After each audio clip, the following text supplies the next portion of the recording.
Alors, ce jeu s'appelle Harmonie intérieure.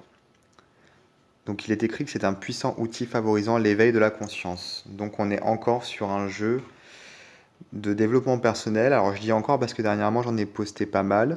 Donc, ce sont des jeux qui ont généralement des petits messages directement inscrits sur les cartes. Donc, il me semble que celui-ci est un jeu canadien. Donc là, on a les instructions. Mélangez les cartes et pigez-en une. Laissez monter les informations de votre inconscient. Donc on a juste besoin de finalement tirer une carte, comme la plupart des jeux de développement personnel, et on médite là-dessus. Donc, je suis agressif envers mes enfants, mon conjoint, mes parents ou mes collègues. Quelle souffrance intérieure m'y pousse?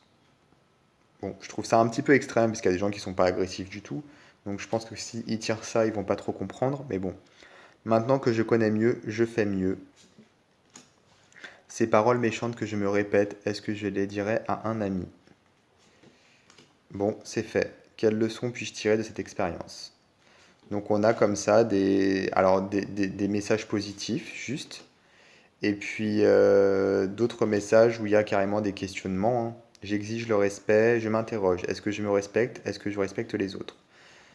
Donc ce sont voilà, des cartes qui nous permettent de nous poser des questions, d'avancer, de faire un travail. Alors, ce que j'apprécie, c'est que les messages sont courts. Je trouve ça mieux que des cartes qui ont des messages particulièrement longs, puisque des petites phrases, en fait, sont plus faciles à maintenir dans son esprit. Donc, quand on tire une carte le matin, bah, c'est plus facile de retenir le message si le message est court, finalement. Mais bon, il n'y a rien de très original, hein. C'est un jeu, voilà, comme il y en a d'autres, finalement. Donc, en termes de qualité, les cartes sont quand même relativement fines. Sinon, format standard. La boîte également, elle n'est pas forcément... vous voyez, la mienne, elle est un peu abîmée, puisque finalement, la boîte est trop grande. En fait, je vais vous montrer. La boîte, quand on met le jeu à l'intérieur, voilà, il y a beaucoup de place. Et du coup, elle a tendance à s'écraser. Donc ça, c'est un petit peu dommage. Ils n'ont pas fait une boîte adaptée à l'épaisseur du jeu.